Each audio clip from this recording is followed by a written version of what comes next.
The Creaking Stairs. The house had stood untouched for over 100 years, nestled at the edge of a forgotten town where most things, homes, people, stories, were left to decay.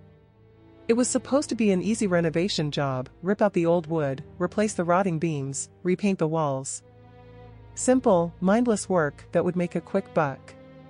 But, like many things that seemed too easy, it turned out to be anything but. Jim had been working on the house for weeks, clearing debris, patching up holes, and sanding down the warped floorboards. The place was big, way bigger than it needed to be for a single man. It smelled of damp earth, dust, and something else, something faintly sour, like something long dead, hidden in the walls. No one had lived there for years, so it didn't make sense. Maybe it was just the old wood, maybe the air was stale. But there were moments, when the wind howled outside and the house creaked in strange ways, when Jim could have sworn something else was breathing down his neck. He'd been alone on this job, mostly. No one wanted to stay here for long. He was used to working solo, but it was the silence that got to him. The kind of silence you couldn't fill with music or the sound of your own voice. It was a heavy silence, a suffocating one, like the house itself was holding its breath, waiting. It was on the fourth day, after the sun had set and the last light of the evening cast long shadows across the dusty floors, that Jim found the stairs. He had been clearing out the old kitchen when he noticed something odd. At first, it was just a small crack in the wall, barely visible.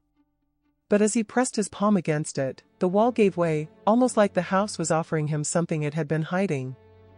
He felt a pulse of unease, but curiosity won out. Behind the crumbling plaster, there was a narrow door, half hidden, tucked away, as if deliberately forgotten. The door creaked as Jim pushed it open, and immediately a chill swept over him. Beyond it, a set of stairs descended into darkness, narrow and steep, with a heavy layer of dust covering the first few steps. The air smelled thicker here, colder. It was like stepping into the belly of the house, into some forgotten space where no one had dared to go for years. Jim hesitated, his hand resting on the frame of the door. Something about the stairs felt wrong. It wasn't just the smell or the darkness. It was the way the stairs seemed to stretch down into the earth, as if they were a bridge to something other. But the idea of an undiscovered part of the house, something no one had ever seen, thrilled him. It was a mystery. And Jim wasn't one to back away from a mystery. He grabbed a flashlight from his bag and, with a final glance over his shoulder, stepped onto the first stair. It creaked, loudly, unnervingly, under his weight. The sound echoed through the house, and for a moment, Jim wondered if he had imagined it. But no, the stair was old, just like the house itself. They all creaked like that. He took another step. And then another. Each step seemed to shift something inside him, not just the floor beneath his feet, but something deeper.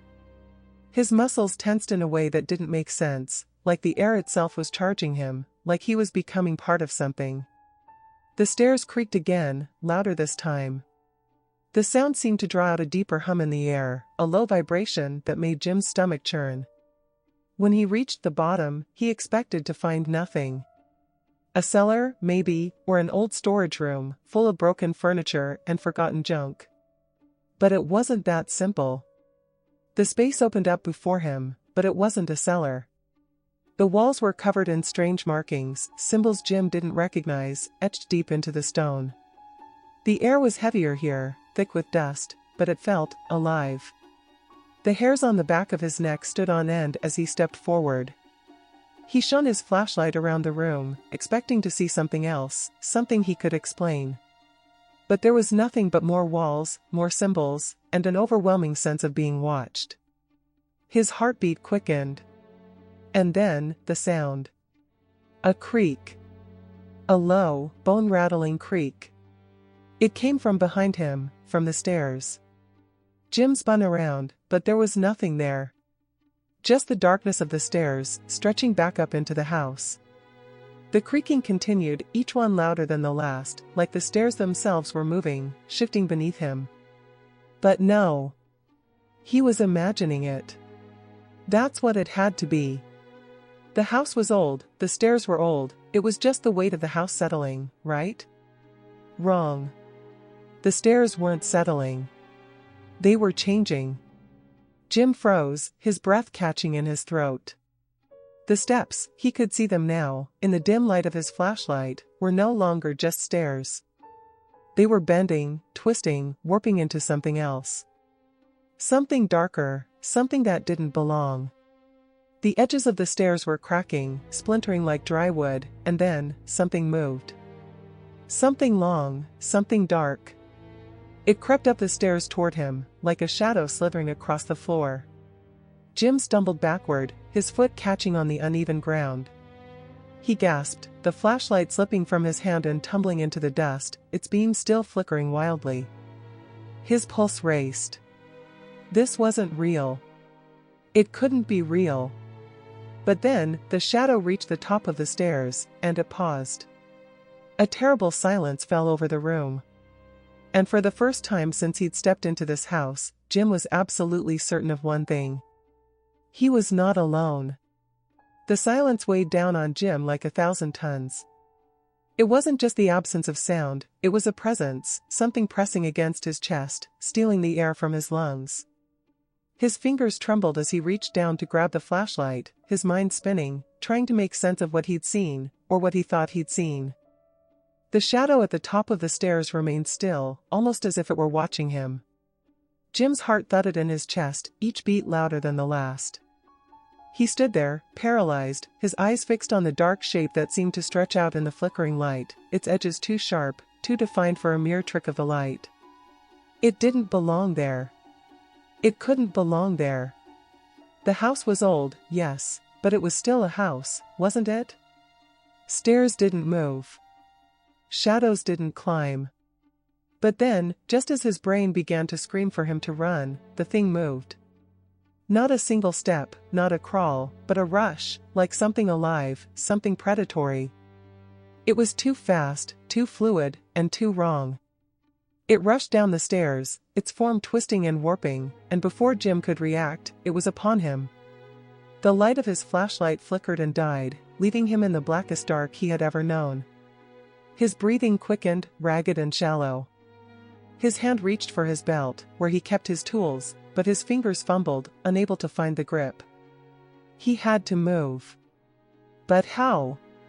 There was no escape, not from this thing, not from whatever nightmare this house had become. Jesus, Jim muttered, his voice shaking, the words barely escaping his lips. The sound was swallowed by the suffocating darkness. And then the air shifted. It wasn't just the temperature, though that had certainly dropped, turning the space into a freezer. It was something deeper, something inside the house, something in the walls, in the very foundation, that had started to stir. The vibration in the air grew stronger, almost like the house was alive, like it was pulsing with a rhythm of its own, a slow and steady thrum that seemed to sync with the erratic beat of his heart. Jim's mind reeled as he turned, his hand scraping along the walls as he tried to make his way back to the stairs. The darkness pressed in on him, suffocating, and the smell was unbearable now. It wasn't just musty or decayed, it was sour, rancid, like something had died here long ago and was still rotting beneath the surface. A sudden thought pierced through the panic, he wasn't supposed to be here. This place, this thing, it wasn't meant for anyone. It was a tomb. A tomb, with no exit. He froze again. The stairs, their creaking had stopped. But now, the house was making a different sound, one that wasn't at all natural. It was a low hum, almost imperceptible at first, but it grew louder with each passing second, until it reverberated through his very bones. The walls trembled with it, the floor beneath his feet seemed to buckle, and the air was so thick it felt like he was swimming through it. Jim took a step backward, his foot landing awkwardly on something soft. He glanced down, there was a shape at the base of the stairs, a figure, lying motionless in the shadows. His breath caught. It was a person. Or it had been. The shape was contorted, its limbs twisted in unnatural angles, the skin stretched too tight, almost translucent. The face was unrecognizable, its features distorted beyond recognition, as if the flesh itself was warping under some unseen pressure. And then he saw the eyes, wide open, staring blankly at him, unblinking, empty. God, Jim gasped, stumbling back. He nearly tripped over his own feet. The thing, no, it wasn't human, had been there all along. And now it was waiting for him. The humming grew louder, more urgent, and Jim's pulse pounded in his ears. The feeling of being watched intensified, like 1,000 eyes were on him, crawling under his skin. He could hear the skittering now, a soft scratching sound, like claws dragging against wood. The floorboard beneath him creaked, and he realized with horror that he wasn't alone. From the darkness, more shapes began to emerge, their forms shifting in the light like shadows come to life. They moved with a purpose, their twisted bodies dragging themselves along the ground, their eyes glowing faintly in the dark. They were everywhere now, surrounding him. There was no escape. He could hear their breathing, if that's what you could call it, a low rasp that seemed to echo in his mind, each breath more suffocating than the last. Jim didn't know what to do. His thoughts were a blur, too chaotic to grasp. His hands shook as he grabbed for the nearest tool, but it felt useless, like a child's toy in the face of whatever this was. The figures in the darkness began to close in on him, their twisted bodies inching closer and closer, until he could almost feel their cold, rotting skin against his own. His mind screamed for him to run, but his legs wouldn't move. He was frozen in place, trapped by something worse than fear, something deeper, something primal. The darkness had seeped into him, into his very soul, and now it was all he could see, all he could feel. And then, just as quickly as it had come, the movement stopped. The figures halted, their eyes fixed on him. The air grew still, almost unbearably so, as if everything in the house had drawn in a breath and was waiting for something to happen. The humming stopped, the scratching ceased. The only sound left was the pounding of Jim's heart in his chest, his breath shallow and ragged. And in the dead silence that followed, something whispered. Not with words, but with a sensation, a pull, a beckoning. Jim's eyes darted around, trying to make sense of it all, but it was too late. The house had claimed him. The silence wasn't just quiet. It was a thick, oppressive void that smothered all sound, all motion, as though the world itself had stopped, holding its breath in anticipation. Jim stood frozen, his legs trembling beneath him, his chest heaving with shallow breaths. The figures, those ghastly, twisted shapes, remained still, watching him with their unblinking eyes. The house, that damn house, was waiting. And Jim? Jim felt like he was becoming part of it. The air around him hummed again, not the same vibration as before, but something subtler. It buzzed, low and insistent, almost like a whisper running along his spine. And then, through the pressure of the silence, through the weight of the eyes on him, he felt it, the pull. It wasn't just a physical sensation, though it tore at his body, his muscles stiffening and aching under the invisible force. It was something deeper, something inside him, tugging at his very soul. He tried to step back, to break free of whatever was drawing him in. His feet dragged, unable to find purchase, as if the floor had turned to quicksand.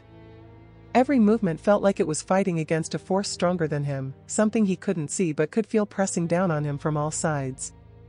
The house had him, had claimed him in a way he didn't understand. One of the figures, the one closest to him, moved. Its body, twisted and broken, jerked with an unnatural speed, dragging itself toward him on all fours. Its eyes, those glowing, empty eyes, never left him, and Jim felt his skin crawl as it approached. He couldn't move fast enough. It was as if the house had stretched the seconds into something impossible, a pause in time where every breath felt like an eternity. Then, with a sudden, sharp crack, the figure lunged. Jim's instincts kicked in, and he stumbled back, throwing his hands up as if to shield himself from whatever nightmare was about to consume him. But it wasn't the figure that struck him, it was the darkness itself. The air grew heavy, thick like wet concrete, pressing down on him, suffocating him. His chest constricted, and he gasped for breath, feeling the weight of it crush him from all sides. Something was happening to the house. It wasn't just the darkness, it was changing.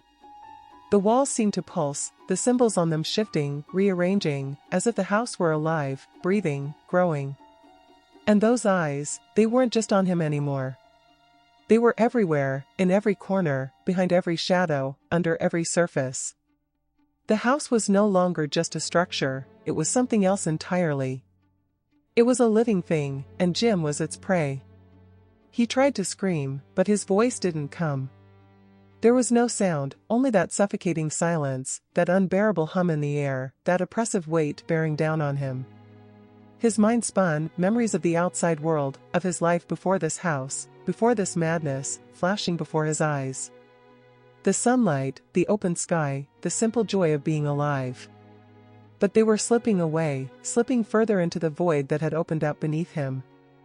The figure, the one closest to him, crawled up to him now, its face twisting into something resembling a smile. Its mouth was a grotesque slit, too wide, filled with sharp, rotting teeth that gleamed in the faintest light. And in that smile, Jim saw it, the truth. The one thing he had been trying to deny since he first stepped foot in this house. This was not just a house. It was a trap. A prison. And he wasn't going to leave it. The figure opened its mouth, and a low, guttural sound erupted from it, not words, but a noise that sent a chill through Jim's bones. It was a sound that shouldn't have been possible, an echo of something older, something ancient. And Jim understood, in that moment, that whatever was in this house had been here long before he arrived. Long before anyone had ever set foot in it. The house was alive, but it wasn't alive in the way he had thought. It was not just haunted, it was a creature, a thing that fed on fear, on desperation, on souls. And Jim had come too close to the heart of it, too deep into its bowels. His legs buckled, and he fell to his knees. His hands trembled as he reached out to steady himself, but the floor beneath him wasn't solid anymore. It was shifting, changing, bending beneath his touch, like the house was responding to his fear, to his very presence. It felt like the house was swallowing him whole. And then, just as Jim thought he couldn't take it anymore, a flash of light appeared. It wasn't the flashlight. No, this light was different. It was a sharp, blinding flare, cutting through the dark, cutting through the air that had wrapped around him like a vice. It pulsed once, twice, and then. The house screamed. It wasn't a sound that could be described in words, not in any way that made sense. It was the sound of metal tearing apart, of glass shattering, of wood snapping and splitting in 1,000 different directions. It was the sound of everything breaking, everything coming undone. Jim's ears rang, his head pounded with the force of it, and for a brief, fleeting moment, he felt his body pulled away, lifted by something. He wasn't sure what. And then, the light was gone. The house had fallen silent again. But this time, the silence was different. It wasn't oppressive, it wasn't suffocating. It was empty. Jim opened his eyes. The figures were gone. The house had stopped moving. The air no longer felt thick with that unbearable weight. For the first time since he had stepped inside, the house felt still. Like it was waiting. But was it over? Jim didn't know. He couldn't know. He wasn't sure if he even wanted to know. He stood, his legs shaking, his body still feeling the aftershocks of whatever had just happened, of whatever he had just barely escaped. Slowly, carefully, he made his way to the stairs. The creaking had stopped. The steps were silent, almost as if they had never existed at all. Jim turned, his hand hovering over the door he had entered through. He didn't know if he was still trapped. He didn't know if he had escaped, or if he was still lost in that place. But he couldn't stay here any longer. As he stepped through the door, back into the house he thought he knew, he realized one terrible truth. The house was still alive. And it was waiting for him to make the next step.